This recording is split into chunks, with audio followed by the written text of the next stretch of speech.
हम देश को दुनिया का नंबर 1 देश ये बना सबसे बड़ा झूठ चीज है, ये सबसे बड़ा झूठ है। देखिए, ये बेवकूफ बनाने का तरीका है। 2047 तक आधी पीढ़ी मर चुकी होगी, आपकी बातों को भूल चुके होंगे। 2025 में क्या चेंजिंग लाइएगा आप ये बताइए।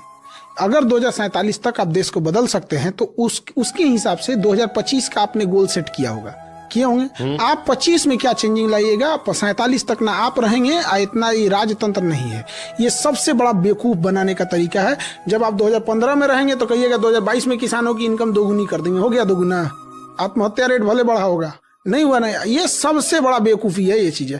आज हमको क्या करना ये नहीं दिख रहा है, आज करप्शन है ये नहीं दिख रहा है, बाबर के समय का करप्शन दिख रहा है। आज हमारे सामने घटनाएं हो रही हैं, समाज को झकझोर देने वाली घटनाएं हो रही हैं, वो नहीं दिख रहा है। लेकिन दिखता है हमें तो 400 साल 500 साल पुरानी चीजें। खान सर का यहाँ पे मोदी गवर्नमेंट पे जबरदस्त हमला। हम जानते कि खान सर अपने बेबाक बोल के लिए जाने जाते हैं।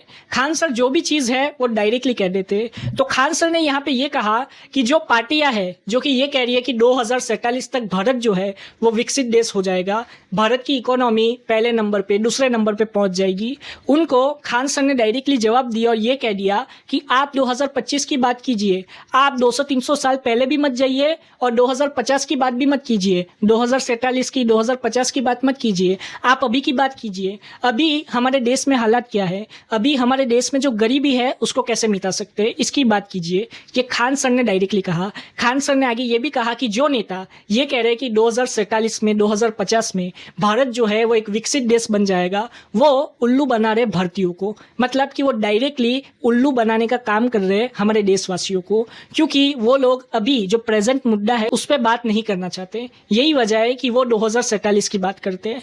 मैं आगे एक और चीज कह दूं कि जब भी हम कोई भी चीज फ्यूचर की सोचते हैं या पास्ट की सोचते हैं, जब भी प्लानिंग करते हैं तो हम प्रेजेंट का सोचना बंद कर देते हैं। तो यही प्रॉब्लम है। अगर हम अभी जो प्रेजेंट में प्रॉब्लम्स है उसको सॉल्व नहीं करेंगे तो 2047 तक हम कैसे विकसित होंगे। हमको सबसे पहले जो अभी प्रॉब्लम्स आ रही है हमारे सामने, जो है हमारे देश के सामने जो प्रॉब्लम्स है, बहुत सारे लोग भूखमरी के कारण मर रहे हैं, बहुत सारे लोगों को जॉब नहीं मिल रही, तो इनका क्या सॉल्यूशन निकाल सकते हैं, कैसे हम ज़्यादा से ज़्यादा फॉरेन इन्वेस्टमेंट जो है वो हमारे देश में ला सके, कैसे ज़्यादा से ज़्यादा फैक्ट्रियाँ जो है वो हमारे देश में खड़ी हो सके, इस पर हमको ध्यान देना ही होगा। अगर हम इस पर ध्यान नहीं देंगे तो हमारा जो आगे आने वाला जनरेशन है उसको कैसे जॉब मिलेगी, वो कैसे आगे बढ़ेंगे, इस पे बहुत ही बड़ा सवाल खड़ा होता है। और जल्द से जल्द हमको बहुत सारी चीज़ों का सॉल्यूशन निकालना होगा, तभी जाके 2047 तक हमारा जो देश है वो डेवलप होगा। और एक और चीज़ मैं बता दूं, कोई भी नेता या पॉलिटिशियन हमारे देश को 2047 तक डेवलप नहीं कर सकता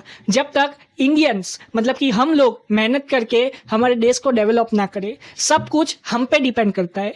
पॉलिटिशियंस तो यहाँ पे कह रहे हैं कि हम ऐसी योजनाएं बनाएंगे, हम ऐसी स्कीम्स लाएंगे जिससे 2047 या 2050 तक हमारा देश जो है वो विकसित हो जाएगा। लेकिन ये भारतवासियों पे है कि वो कैसे देश को आगे बढ़ाते हैं और कैसे देश आगे बढ़ेगा और कैसे विकसित होगा। हमको अगर हमारे देश को आगे बढ़ाना है तो ज्यादा से ज्यादा एम्प्लॉयमेंट यहाँ पे जनरेट करना होगा, क्योंकि सबसे ज्यादा युवा आबादी हमारे देश में है पूरी दुनिया में। हमने चाइना को भी पीछे छोड़ दिया है आबादी में, तो हमारे पास सबसे ज्यादा युवा आबादी है। तो हम इसका यूज कैसे करते हैं, इस पे सब कुछ डिपेंड करता है। और इसी पे डिपेंड करता है कि भारत 2047 में या 2050 में विकसित देश बनेगा या नहीं बनेगा। और खान सर ने तो आपको जवाब दे ही दिया है। आप मुझे कमेंट में जरूर बताइएगा कि खान सर का ये जवाब सही है या गलत है। जय हिंद।